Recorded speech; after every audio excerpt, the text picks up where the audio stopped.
What's up, y'all? It's your girl, Rene for Prison Riot Radio. On the line right now, we got a brother by the name of Vance Phillips. He is currently incarcerated, but he is doing big things, making sure that his voice makes it outside of the G-wall. How you doing, Vance? Hey, I'm pretty good. That's good. So let's get right into it. So tell us a little bit about yourself and where you're from. In my early 40s, I was born in Chicago, raised in Georgia. I moved to North Carolina during my teens. Used to get into a lot of trouble. I wasn't the dope boy. I was the wannabe dope boy. Just could never get my feet in the game the way I wanted to, which is probably a good thing. But in the early 2000s, I was convicted of murder and sentenced to life without parole. And so, that's a sentence, you know what I mean? I'm sure that hits your heart, you know. How do you stay motivated through something like that? Well, when you had time like I have, I've been in prison for 20 years. When you had time like I have, you have to self-motivate. First thing you have to have is a goal. If you don't create goals for yourself, you won't be able to accomplish anything. I see it every day. Guys sit around, they're lethargic, they watch TV. And then you got the guys that work out, but not many of them are focused on accomplishing things or trying to get out of prison or trying to change the world that we know inside of prison. And, my whole focus has been not just trying to make the world inside better, but the world outside better as well, too. And writing gives me that avenue. Writing enables me to reach out and say the things that I want to say, whether I'm writing nonfiction or fiction. It really doesn't matter. I can say through a character's eyes what I feel and still play devil's advocate and give an opposite opinion too. It all depends on which way I'm going with it. But my motivation is definitely higher learning, higher education, knowledge of self, and promoting positivity to the masses. Well, that's dope. We appreciate that, and for you putting that out in the atmosphere. Now, you talk about being a writer, so I know that you've published 2 books, and you've written some other things. So, tell us more about the books that you published. The first book that I published was called Cage. I published it in 2014, and I wrote Cage because I had a friend, and I knew that he was convicted when he was 13 years old, sentenced to life without parole. And I just thought that was an absurd way to punish somebody. And the more that I thought about it, the more it bothered me. And so I created a character called, his name is Danny. And he's been in prison since he was 13 for murder, life without parole. But because he was convicted at such an early age, he was robbed of life. Most importantly, he was robbed of a loving relationship. He never had that experience. And so he meets this officer named Officer Anderson. And she doesn't have the walls up that other officers have. And she likes him. And they get very close. And Danny has a secret. Danny is a poet. And in his free time, he writes poems. And a lot of them are about her. And one day she finds his book of poetry and realizes that he likes her. And she initiates a relationship with him. And at first he's resistant, but he gives in. The main conflict of the story is him not thinking about himself. He's battling with himself because he knows that it can only lead to trouble. That nothing good can come of this relationship. Well, don't tell him it all, bro. Don't tell him it all.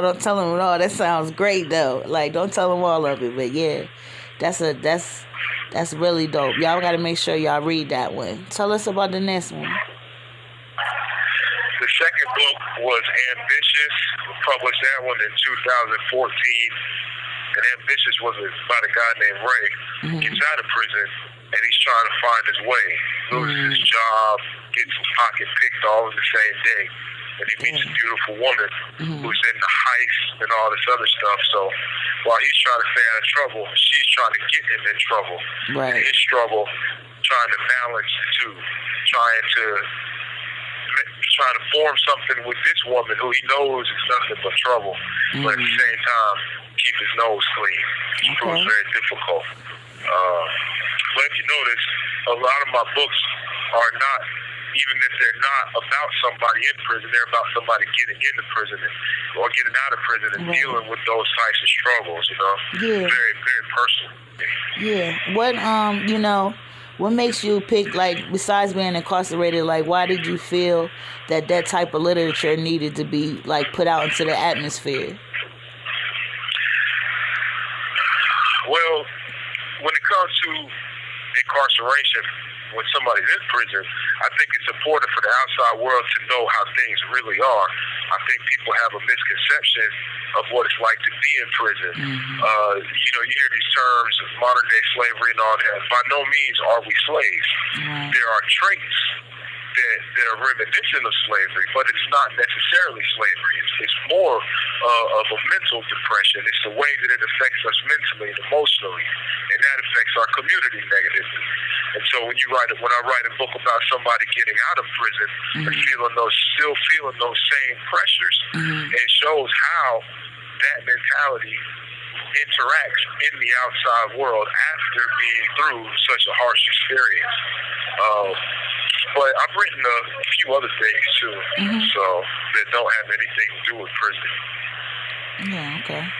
Well, we thank you for putting your craft out into the atmosphere, especially those type of books. I think, like you said, a lot of people don't understand what incarcerated people go through, and they have misconceptions about them. So to be able to see them from a different light could give a lot of perspective. So, that's really dope that you did that, for real. So let me ask you. Oh, you're welcome. So, do you have any shout-outs? Do I have any shout-outs? Yeah. Somebody want to shout out? Yeah. I want to give a shout-out to my fellow incarcerated brother, Dutch, my man L, Wahita Clark, Queen Norris of Q2 Films, just everybody, man. And I really want to give you a shout-out and thank you for this opportunity. This is a real big opportunity for me, and the books can be found on Amazon. I have a couple other stories out. One is called In the Shadow of Darkness. It's in Hood Chronicles 2, a Wahita Clark production. The other one is called A Weekend in the Hills by Vance Phillips, and it can be found on the American Prison Writers Archive. It's a true memoir of a time when I was in a youth prison. Wow. Man, we gotta definitely make sure we check that out. Well, I appreciate you, brother. So I just want to ask you one thing before I let you go. What's some advice that you would give to somebody that's behind the G-wall that might be having a hard time, like a little motivation and stuff, like to get through it?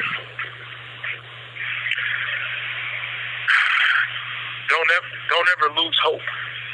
Although we live in a hopeless environment, you have to create ways to give yourself hope. You have to find ways to do that. If you got life like me, you have to find a way to fight. Right. You have to. If you don't, you just give up. And the longer time goes, the older you get, and the worse it's going to be. And even though I have life, I know I'm going to hit the street again. Right. But I have to keep that focus. Like getting books published, getting people to publish your stories, that takes a lot of work. I've been doing this for 20 years, writing, getting better every day. Read, learn, grow, be a better person every day that you can. And we don't have to follow that narrative that prison is a violent place and it's always got to be violent. You know, we can grow and we can make it better, but we got to start with ourselves. Sure, man, that's awesome advice. Again, brother, I want to thank you for sitting with me and chopping it up. You know what I mean? Everybody, make sure y'all go check out his published works. They sound, they got me want to get it right now. You know what I mean? Just your description of it. That's why I was like, don't tell him, don't give it all to him, bro. Don't give him all, you know. But for sure, we definitely support you, and you're not alone. And again, I appreciate you very much. Thank you. All right, for sure. All right, y'all. This your girl, J. Rene with Prison Riot Radio. Peace.